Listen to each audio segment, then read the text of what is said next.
Monsieur le Président de la République française, cher Emmanuel, Monsieur le Président du Conseil du Togo, médiateur de l'Union africaine pour la région des Grands Lacs,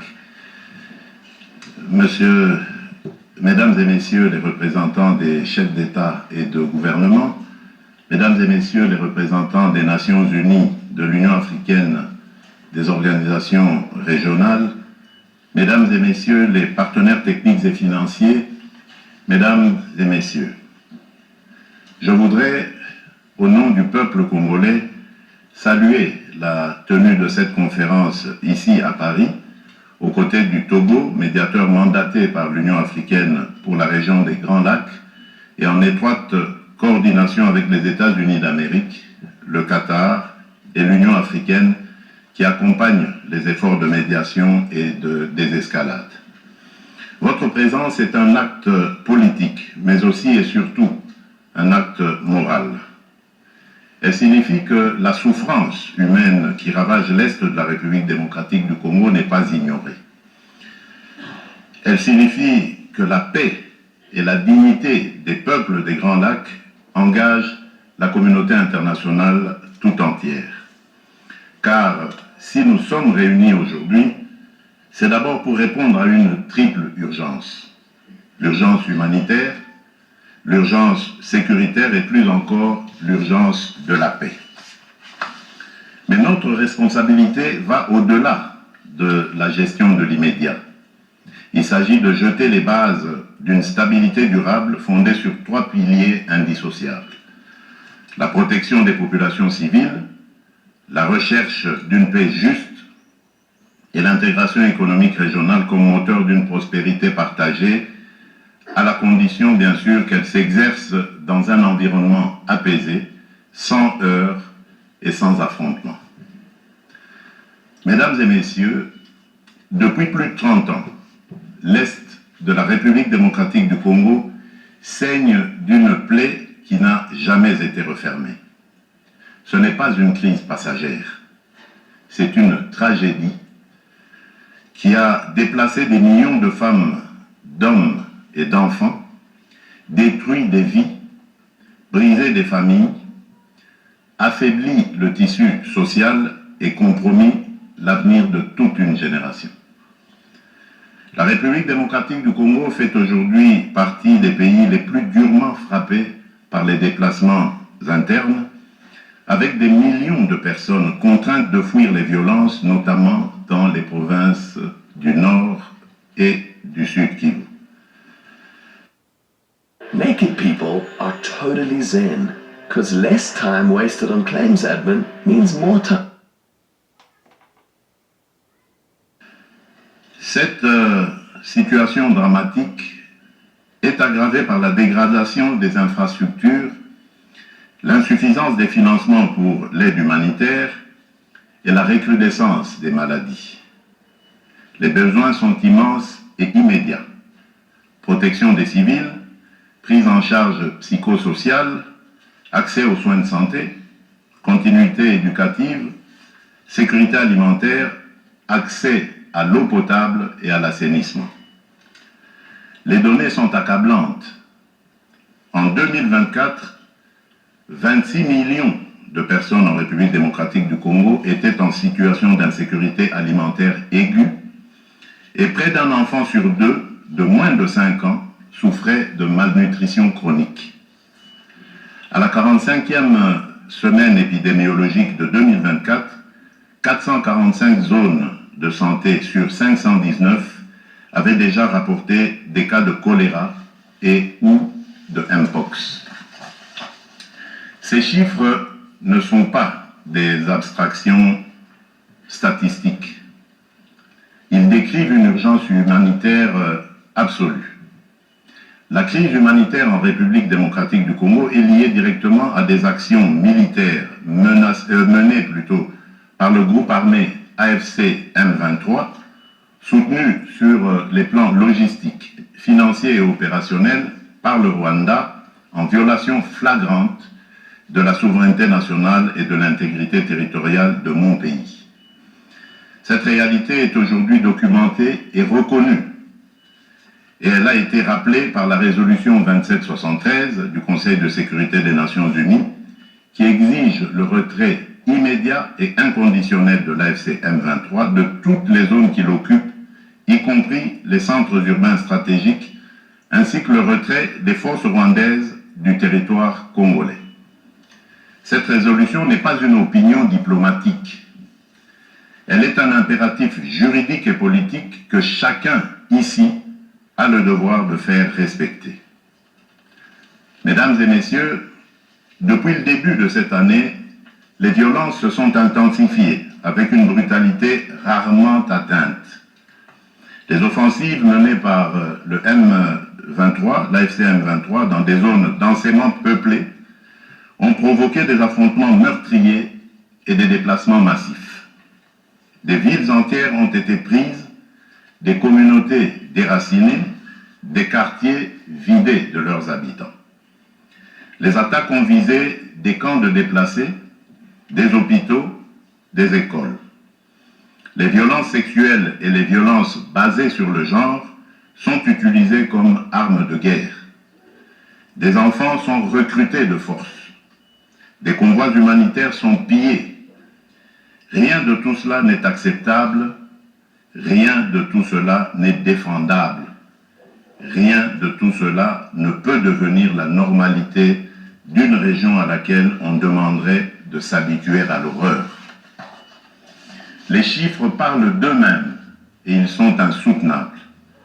Des millions de personnes déplacées, des foyers forcés à l'exil à répétition, des enfants privés d'école, des femmes mutilées dans leur corps et dans leur dignité, des épidémies de choléra, de rougeole, de mpox et des flambées de maladies infectieuses dans des zones où les structures sanitaires ont été détruites ou abandonnées. Nous sommes face à une crise humanitaire totale, sanitaire, alimentaire, sociale, psychologique, humaine. Je veux ici saluer celles et ceux qui, au prix du danger, continuent d'agir.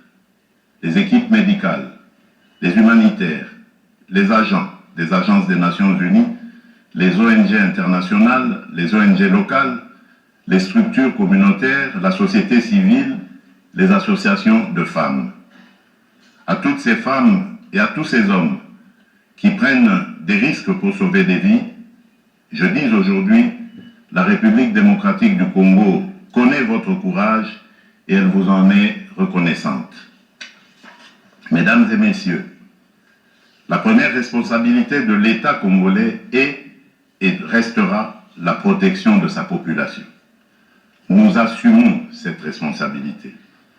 Nous avons renforcé l'effort humanitaire national, notamment à travers la mise en place de la Caisse de solidarité nationale et de gestion humanitaire des catastrophes, destinée à canaliser de manière transparente les contributions internes et externes et à garantir que l'aide parvienne aux plus vulnérables. Aux côtés de l'État congolais, les agences des Nations Unies, en particulier le Haut Commissariat pour les réfugiés et le Bureau de la coordination des affaires humanitaires, ainsi que plusieurs organisations humanitaires dont le Comité international de la Croix-Rouge et Médecins sans frontières, se sont mobilisés pour apporter une assistance vitale aux personnes déplacées, blessées, exposées. Parallèlement, nous avons mobilisé nos forces armées afin d'assurer la protection de nos citoyens, tout en réaffirmant notre attachement au strict respect du droit international humanitaire, à la protection des civils, des infrastructures médicales et éducatives et du personnel humanitaire. À ce propos, permettez-moi de rappeler une exigence fondamentale. Le respect des conventions de Genève ne saurait être optionnel ni circonstanciel. Il doit redevenir une exigence universelle, non négligeable et non négociable. Mais nous savons aussi que, face à l'ampleur du drame, nos propres moyens ne suffisent plus. C'est pourquoi nous sommes ici, pour solliciter une mobilisation exceptionnelle. Je formule aujourd'hui devant vous 3 demandes et 3 offres. Ma première demande concerne l'accès humanitaire immédiat, sécurisé, garanti. Nous avons besoin de toute urgence de voies humanitaires sûres pour acheminer soins, nourriture, eau, abri et assistance psychologique aux populations prises au piège.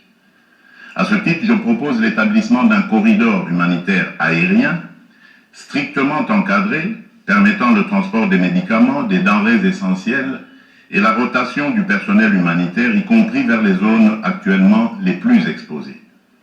Ce mécanisme, placé sous la responsabilité conjointe des Nations Unies et des autorités congolaises, doit être un résultat concret de cette conférence.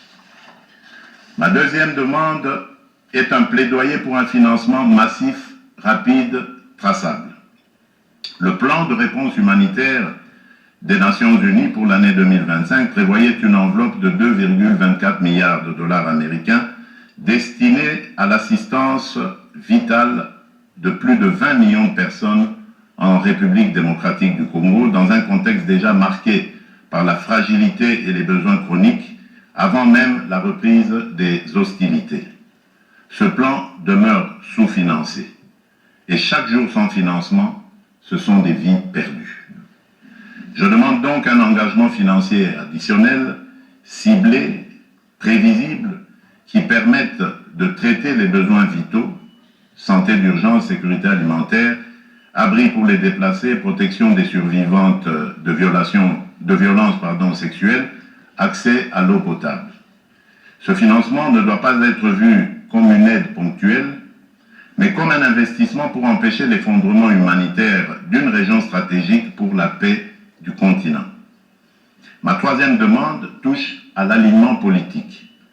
Je souhaite que chaque partenaire ici présent, chaque État, chaque organisation régionale ou internationale s'engage à soutenir l'application effective de la résolution 2773 du Conseil de sécurité et à appeler clairement et sans ambiguïté au retrait de l'AFCM 23 des zones qu'il occupe et au retrait des forces étrangères non invitées du territoire congolais. Toute paix durable commence par la fin de l'occupation d'une partie du territoire congolais. Là-dessus, il ne peut y avoir ni double langage, ni compromis moral. En contrepartie, la République démocratique du Congo prend devant vous 3 engagements clairs. Premier engagement, reconstruire. Dès la fin des hostilités, nous lancerons un plan d'aide d'urgence pour la reconstruction du Nord Kivu et du Sud Kivu. Ce plan, que nous concevons comme un pacte national et international, intégrera dans une approche concertée, coordonnée et cohérente l'ensemble des programmes et projets destinés à la stabilisation, au relèvement et au développement durable des provinces affectées. Il visera à mobiliser environ 5 milliards de dollars à l'horizon 2026 pour la réouverture des écoles, la réhabilitation des centres de santé, la reconstruction des routes, le rétablissement des services sociaux essentiels et le retour digne des personnes déplacées. Il ciblera ainsi la sécurité alimentaire car nourrir une famille, c'est déjà commencer la paix. Ce plan sera coordonné, unifié et transparent. Aucun territoire ne sera abandonné, aucune communauté ne sera laissée en marge. Deuxième engagement, protéger les plus vulnérables et responsabiliser les auteurs.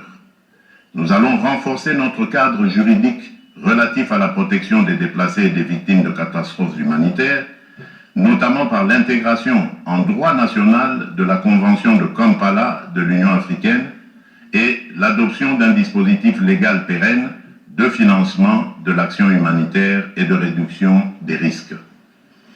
Dans cette perspective, une loi sur le financement de l'action humanitaire et de la gestion des risques de catastrophe sera prochainement adoptée afin de doter le gouvernement de mécanismes pérennes de financement conformément au cadre de Sendai 2015-2030 pour la réduction des risques de catastrophe et aux engagements pris lors du sommet humanitaire mondial d'Istanbul en 2015. 2016. Nous veillerons à ce que les survivantes de violences sexuelles soient reconnues comme victimes de guerre, accompagnées, soignées et réparées.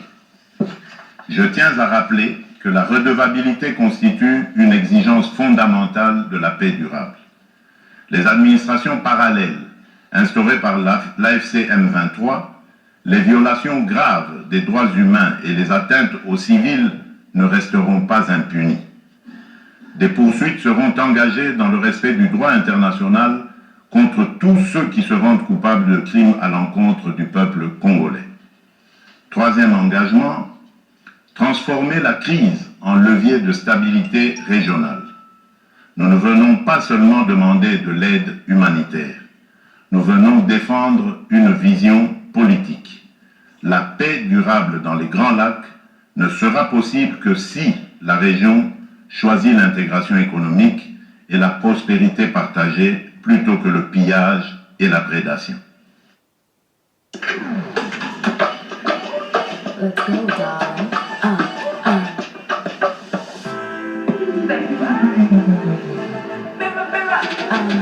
I like what I see. Can't get enough of me. I feel like a darling. I feel like a darling.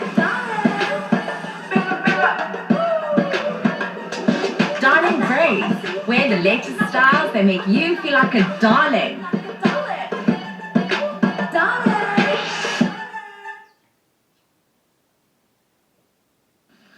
L'avenir de la région ne peut pas être fait de trafic transfrontaliers illégaux d'or, de coltan ou de cobalt, alimentant des groupes armés. Il doit être fait de coopération économique formelle, d'infrastructures interconnectées, d'industrialisation locale, de valeur ajoutée créée sur le continent et d'opportunités offertes à la jeunesse. C'est cela, la paix durable. La sécurité est nécessaire à la prospérité. Mais la prospérité, elle aussi, est une condition de la sécurité. Mesdames et messieurs, ce qui se joue ici à Paris dépasse les frontières de la République démocratique du Congo. Il s'agit de savoir si la communauté internationale est prête à protéger des vies civiles aujourd'hui, pas seulement à commenter leur sort demain. Il s'agit aussi de savoir si nous sommes capables de reconnaître que la paix n'est pas un geste charitable, mais un investissement collectif dans la stabilité d'une région entière de l'Afrique centrale et orientale au cœur des équilibres du continent. Je voudrais, en terminant, m'adresser non seulement au gouvernement, mais au peuple français, au peuple togolais, aux peuples africains, aux peuples amis, à tous ceux qui nous écoutent. Je vous demande une chose simple, ne détournez pas le regard. Derrière chaque statistique que nous citons aujourd'hui, il y a un enfant qui dort sous une bâche au lieu d'un toit. Il y a une mère qui a fui sans rien emporter d'autre sauf la main de son enfant. Il y a une communauté qui refuse de mourir parce qu'elle croit encore en l'idée la plus simple, la plus belle et la plus juste, vivre en paix chez soi. Ce que nous demandons, c'est la vérité. Ce que nous demandons, c'est la justice. Ce que nous demandons, c'est la paix, une paix durable. La République démocratique du Congo prend ses responsabilités. Nous vous demandons aussi de prendre les vôtres. Je vous remercie.